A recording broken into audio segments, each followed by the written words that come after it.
تو ٹکا کے یہ کام ہو رہا ہے جی، کوئی بہتری کی جو انسان ہے وہ راستہ نہیں ہے. حالانکہ میں کل بھی کہہ رہا تھا، آج بھی یہ صورتحال ہے. آج شہباز شریف صاحب ایگزیکٹو آرڈر نے یہ 8 کے 8 سپریم کورٹ کے جج فارغ کریں، یہ لاہور ہائی کورٹ کے جج فارغ کریں، پشاور میں دیکھیں کون کون سے ہیں، کوئٹہ کے دیکھیں، کراچی ہائی کورٹ کے دیکھیں، تمام جو انسان ہائی کورٹس کے یہ جو بددیانت جج ہیں سب کو فارغ کریں. وجہ بھائی آپ نے پاکستان کو ڈیفالٹ ہونے سے بچایا ہے.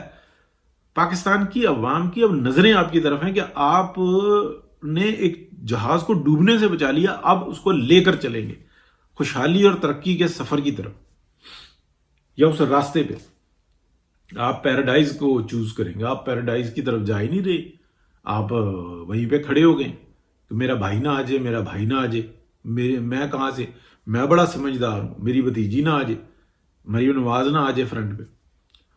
اور یہ بھی میں آپ کو بتاؤں کہ یہ جو اسٹیبلشمنٹ کا سارا گند گھولا ہوا جو ہے نا، یہ اس کی ایک بدبو کا ایک بھبکارا ہوتا ہے نا، بعد ٹائم گٹر ابل رہا ہوتا ہے، پھک کر کے جو ہے نا وہ ایک غبارہ سا اڑتا ہے اور بدبو آتی ہے بہت، یعنی کہ بدبو کے اندر شدت آتی ہے. یہ 9 مئی یہ اس طرح کا واقعہ ہے. یہ کس نے کی ہے؟ یہ سارا گیم پلان یہ جنرل آصف غفور، جنرل اپنا فیض حمید، یہ عاصم سلیم باجوہ، یہ کیا گند گھولتے رہے ہیں اس معاشرے کے اندر. یہ انہی کا گند گھولا ہوا ہے نا جو اٹھ کے سامنے آیا. اور سٹل جو ان سے نا یہ عدالتوں کو فرنٹ پہ رکھ کے اور اس کو بچا رہے ہیں کہ، اور آپس میں لڑا رہے ہیں کہ الزام ہماری طرف نہ ہے. بھائی اس طریقے سے بہتری نہیں آتی. کیا ہوگا؟ غداری کے مقدمے بنا لو گے. جو حق اور سچ پہ ہیں ہاں اس کو تکلیف دو گے وہ بھی سرنڈر کرے گا، لیکن تاریخ اپنی جگہ پہ لکھی جائے گی. تاریخ کیا ہے؟ نامہ اعمال. دیکھیں ہمیں پتہ ہوتا ہے ہمارے گھروں میں جب جھگڑے ہوتے ہیں، لڑائیاں ہوتی ہیں، طاقت جیت جاتی ہے، لیکن پتہ ہوتا ہے کہ حق پہ کون ہے، وہاں پہ دل ملامت کرتا ہے. یہی تو انسانیت ہے، یہی تو مسلمان کا ایک فرض ہے. یہ سب سے پہلے انسان کا حق ہے. اگر آپ اس حق سے محروم کرتے ہو تو آپ انسان کہلانے کے قابل تو نہیں ہو، پھر تو آپ جانوروں کی لسٹ میں جائیں گے. یعنی کہ جانوروں کی سول نہیں ہوتی، جس کو ہم روح کہتے ہیں، نہیں ہوتی، ٹھیک ہے. لیکن ان کے بھی ہم جواب دہ ہوتے ہیں، ان کو جو تکلیف ہوتی ہے اس کے بھی انسان جواب دہ ہوتے ہیں. کیونکہ جو مقام برزخ ہے یا قیامت کے روز، وہ روحیں ہی ہوں گی نا، اٹھا دی جائیں گی، اٹھ جائیں گی، سب کچھ ہو جائے گا. یا اگر یہ کوئی مان رکھتا ہے کہ بھائی وہ انسان اسی مٹی کی شکل میں آئے گا تو ٹھیک ہے، لیکن اٹھے گا تو صحیح. روح کی صورت میں وہ ہر جگہ پہ موجود ہے. کسی کی قبریں بہ جاتی ہیں، نام و نشان مٹ جاتا ہے، ریزہ ہو جاتی ہیں لاشیں، تو اس کا مطلب یہ ہے کہ سول ختم ہو جاتی ہے، روح ختم ہو جاتی ہے؟ نہیں ہوتی. تو یہ اصل میں ساری صورتحال ہے. کہنے کا مطلب یہ ہے کہ اس وقت جو ہو رہا ہے یہ بڑی برائی پیدا ہو رہی ہے. سر اسی طریقے سے جب گند کے اندر رہنے کی بندے کو عادت پڑ جائے نا، صفائی نہ کرے، بھائی اٹھا کے مارو. آپ دیکھو 6 مہینے کے بعد جو ہے نا لوگوں کو سمجھ میں آئے گا کہ یار ناانصافی کیا ہوتی ہے اور انصاف کیا ہوتا ہے. آپ تو خود فیسلیٹیٹ کر رہے ہو کہ یار ایک بلوچستان سے آنے والا ایک ایماندار ترین شخص، اس کے راہ میں کس طریقے سے روڑے اٹکائے جا رہے ہیں. خوف ختم کر دو نا. میں ایک واقعہ، چلیں چھوڑیں، میں بات لمبی ہو جائے گی، ٹائم زیادہ ہو گیا. سر یہ برائی کی طرف ہم بڑھے ہوئے ہیں، یہ کوئی بہتری نہیں ہونے والی. ہمیں اس ٹائم میں بہت بڑے آپریشن کر کے، یکدم آپریشن کر کے توجہ دینی ہوگی. یعنی کہ سٹارٹ میں نے جو بات کی تھی وہ یہ کی تھی کہ توجہ کو گند کی طرف، غلاظت کی طرف مبذول کرا لینا. عمران خان کا کام ہی یہی ہے. وہ شیطان سے بڑھ کے ابلیس ہے، ابلیس سے بھی بڑا شیطان ہے. انسان بھی ہے اور ابلیس کا باپ بھی یہی ہے، اور اس کو کسی چیز کا کوئی احساس نہیں ہے. بس وہ یہ کہتا ہے میری اقتدار. آپ دیکھیں نا وہ وزیر اعظم سے زیادہ مزے لے رہا ہے.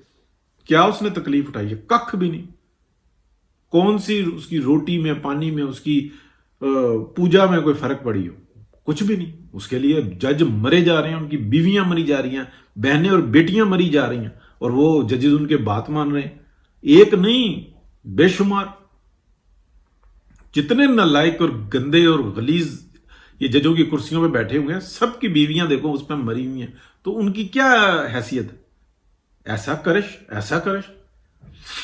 چلیں جی دیکھتے ہیں. توجہ صرف آپ یہ دیکھیں کہ اس وقت میں بات یہ ہونی چاہیے کہ پاکستان کے اندر کون کون سے منصوبے لگیں، ٹیلی کام کا نظام کیسا ہو، اچھا آئی ٹی کا نظام کیسا ہو، بچوں کے فیوچر کے بارے میں کچھ سوچیں. کوئی توجہ نہیں ہے. میں نے شروع کیا عمران خان، اب میں ختم کر رہا ہوں اپنا جو بات ہے عمران خان.